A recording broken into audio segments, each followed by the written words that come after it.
was, but this monkey does appear to be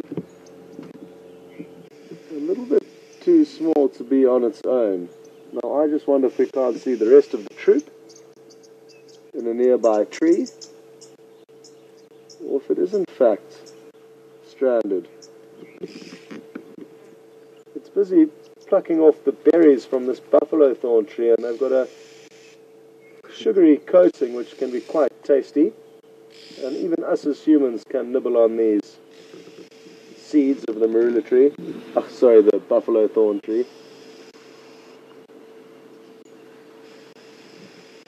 Well, at least it's feeding itself, but it is certainly too small to be alone, and I wonder why we can't see any other monkeys. I'm also interested to know whether, because it is stranded, oh no, here's another little one. So there's nothing to worry about, and the other one I've just seen is even smaller. There it goes. Well done, Andrew.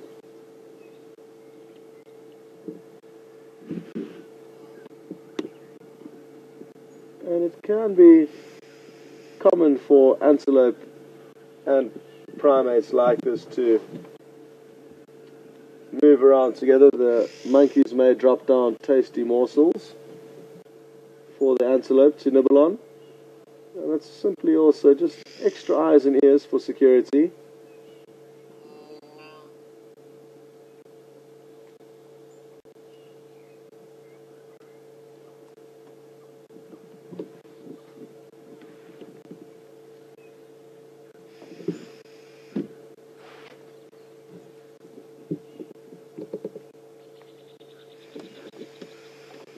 There.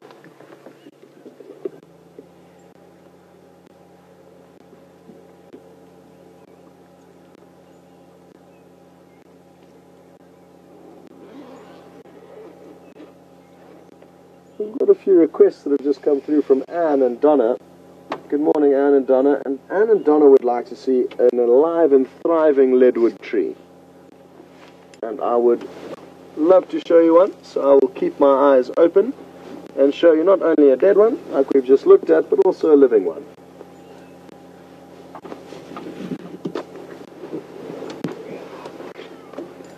It's time to start peeling off the layers, and now that the sun is poking through these clouds, it is getting considerably warmer. Oh, well, there go the kudu. And they're all running off behind us.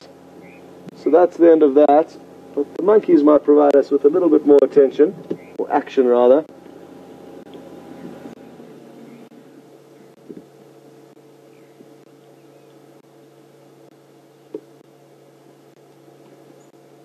I'm actually amazed that he can walk through that tree.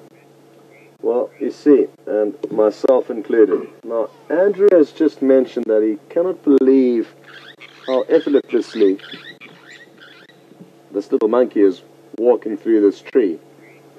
And the reason why Andrew is surprised is because the buffalo thorn tree, the tree that he's busy foraging in, is a very nasty thorn tree, and it has both hooked thorns and straight thorns. And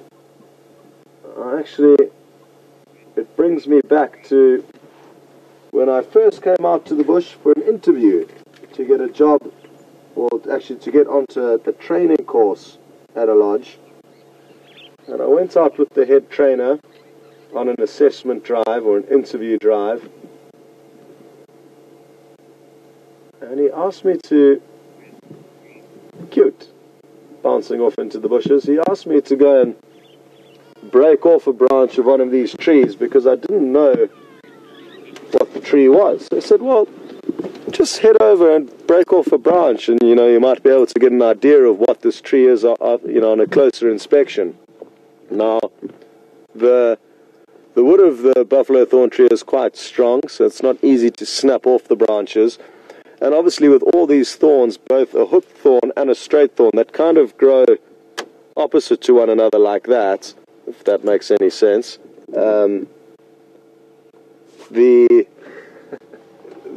I got really tangled up in this bush, and that way I learned clearly for the first time what a buffalo thorn was, and how exactly you should go about avoiding them. So what I'll try and do is see if there's one close by here that I can show you, and you'll get an idea of how thorny it actually is.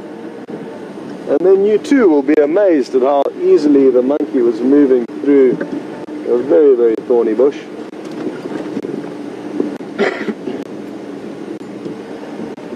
I think on the right here might be our best bet, Andrew. There's one coming up.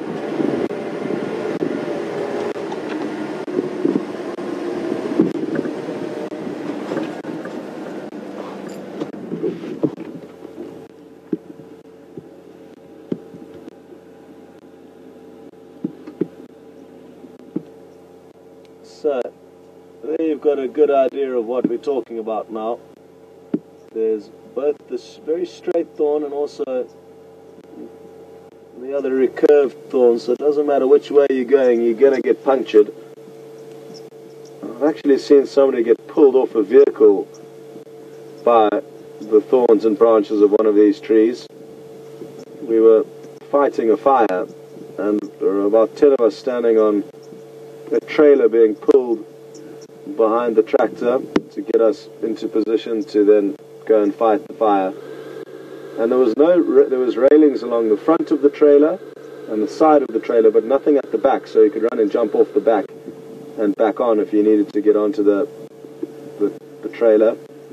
And there was somebody, he was actually standing quite far up towards the front of the trailer, but as soon as we went past this tree at high speed, it latched onto his jacket, and therefore he was inside the jacket, and he got removed from the vehicle as we drove past. He was just left dangling in and amongst the thorns.